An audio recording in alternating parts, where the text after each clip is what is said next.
Good morning बच्चों, मैं doctor लता अग्रवाल। आज हम बीए पार्ट फर्स्ट ईयर में अनिवार्य रूप से कंपलसरी पेपर गांधी दर्शन को जो प्रारंभ किया गया है उसके का पार्ट 2 पढ़ेंगे। आज गांधी जी के जन्म से लेकर के गांधी जी के मुख्य जो कार्य हुए जिनके कारण वे महापुरुष कहलाए या ऐसे व्यक्तित्व के धनी बने जो राष्ट्रपिता के नाम से संबोधित किए गए। हम सबको ज्ञात है गांधी जी का जन्म 2 अक्टूबर 1869 को पोरबंदर में हुआ। 1881 में उनका कस्तूरबा से विवाह हुआ और 1887 में उन्होंने मैट्रिक पास की। 1888 अक्टूबर में वकालत पढ़ने के लिए वे इंग्लैंड गए और 1891 में लॉयर बनकर भारत लौटे। अप्रैल 1893 में दक्षिण अफ्रीका की ओर रवाना हुए और पुनः 1896 में इंडिया आ गए। 1901 में उन्होंने राष्ट्रीय कांग्रेस के अधिवेशन में पहली बार शिरकत की। 1903 में इंडियन ओपिनियन का कार्य संभाला और 1904 में फॉनिक्स बस्ती की स्थापना की। 1906 के बाद बोर युद्ध के समय भारतीय सेवा दल दस्ते के संगठन का उन्होंने नेतृत्व किया। 1906 में कांग्रेस के 2 दल में विभाजित होने के बाद ब्रह्मचर्य व्रत का धारण किया और पुनः इंग्लैंड चले गए। 1908 में दक्षिण अफ्रीका में वे कैद कर लिए गए और 1909 में पुनः इंग्लैंड गए।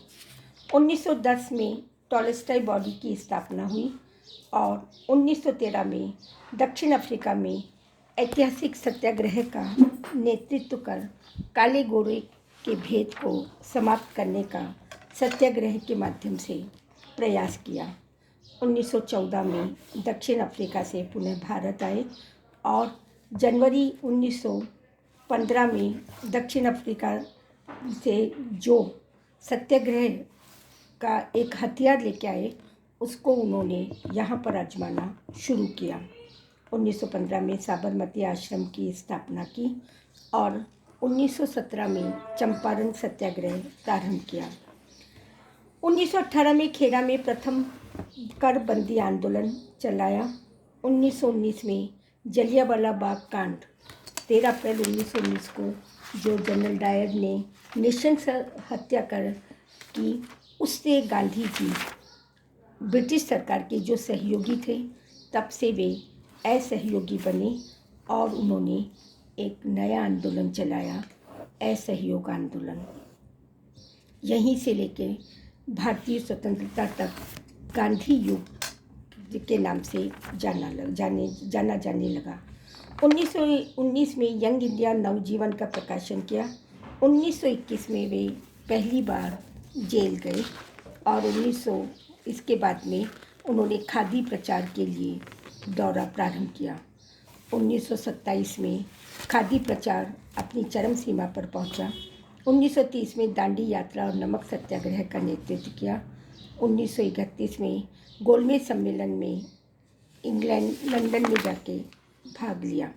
1933 में हरिजनों के लिए देश का दौरा किया और 1933 में ही वर्धा आश्रम की स्थापना की और हरिजन साप्ताहिक पत्र प्रारंभ किया। 1936 में सेवाग्राम आश्रम की स्थापना की और 37 में नई तालीम की शुरुआत की। 1930 के सविनय अवज्ञा आंदोलन के बाद भी ब्रिटिश सरकार द्वारा स्वतंत्रता न देने या 1935 के अधिनियम के बाद भी ब्रिटिश सरकार की निरंकुशता के विरुद्ध उन्होंने 1942 में भारत छोड़ो आंदोलन प्रारंभ किया। आगा खां महल में बंदी बना लिए गए और वहीं से रिहा हुए और स्वतंत्रता प्राप्ति तक वे स्वतंत्रता के लिए संघर्ष करते रहे। अंततः 15 अगस्त 1947 को स्वतंत्रता प्राप्ति के बाद 30 जनवरी 1948 को वे महाप्रयाण की ओर प्रस्थान कर गए। धन्यवाद।